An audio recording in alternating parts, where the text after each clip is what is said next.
We have 66 board feet right here and 22 more board feet over there. We cut all this today.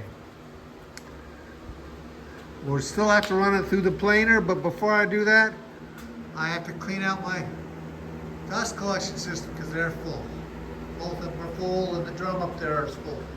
So, a big shout out to Lou. Thank you, Lou.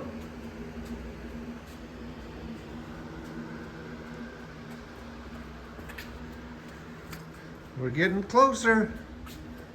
A little bit at a time, getting closer.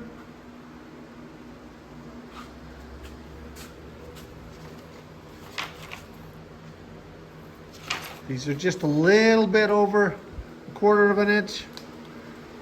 And the machine, my wonderful DeWalt, set up for 1/4 inch. We'll look at each one before we shove them through in case there's a bad side, and we'll run them right through. See you later.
After Lou and I cut all those strips, all those boards up,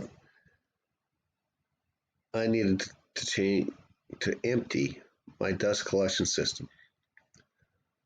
It was full to the brim.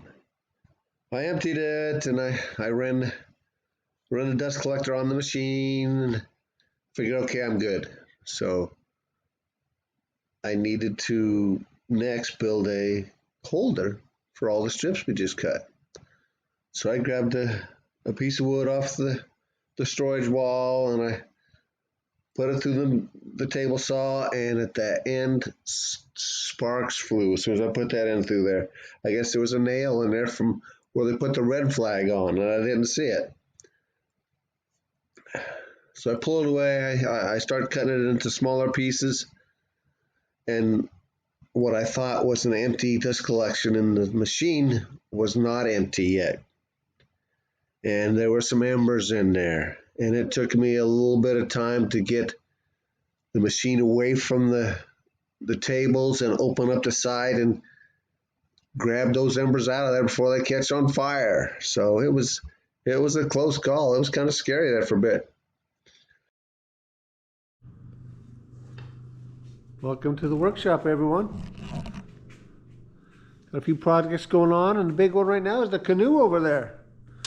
And we are still putting some beads on our cedar strips.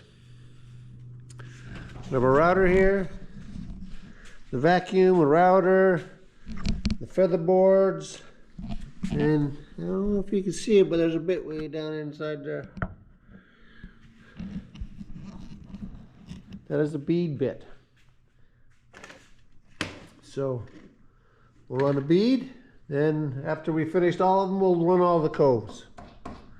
And this is this machine right here set up for the coves, but I still need some feather boards from this machine. for that one. So we'll do them all on that machine and then do the cove on this one. So here we go.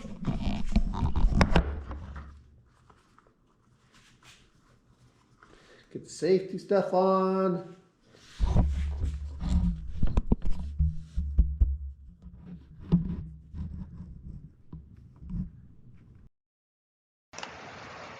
As you see me shoving the strips through the machine, through the bit.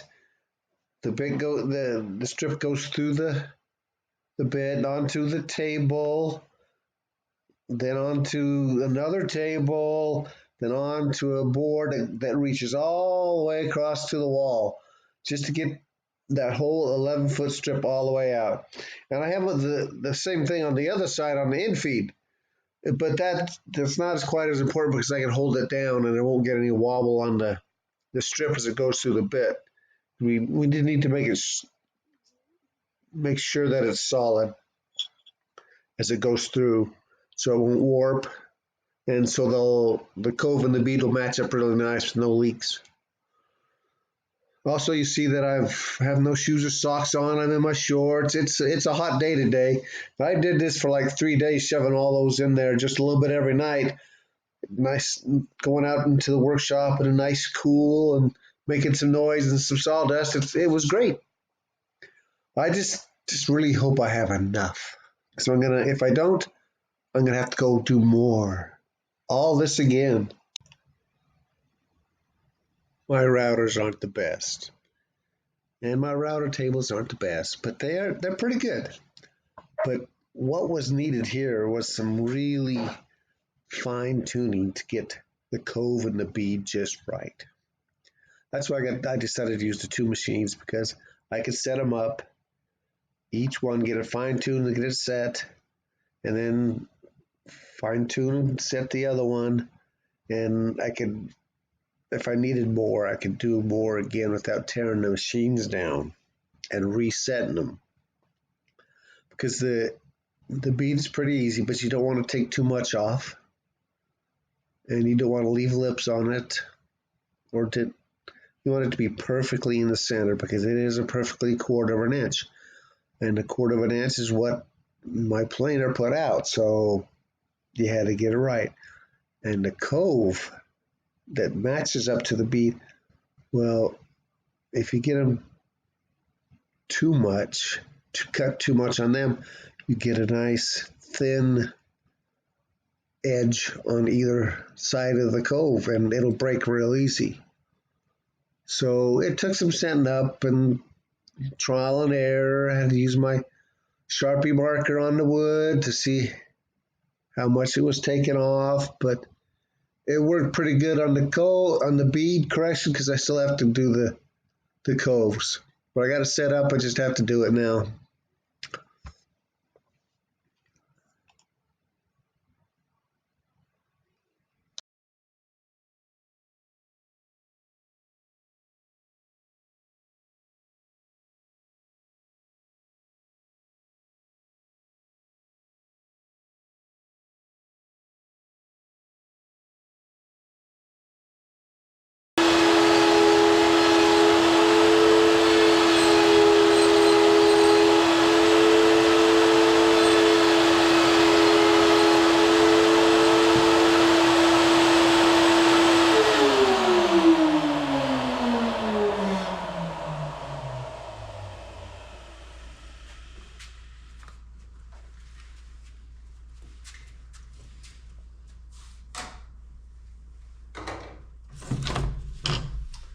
That's pretty much how we do it. Or I do it anyway.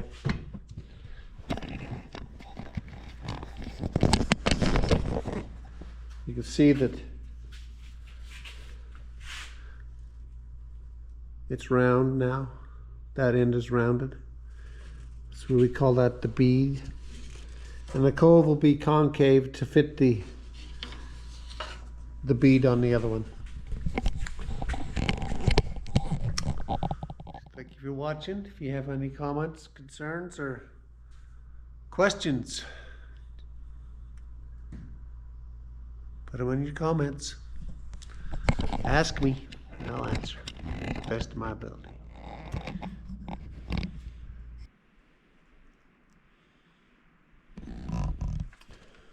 Well, that's all for the beating. See you later.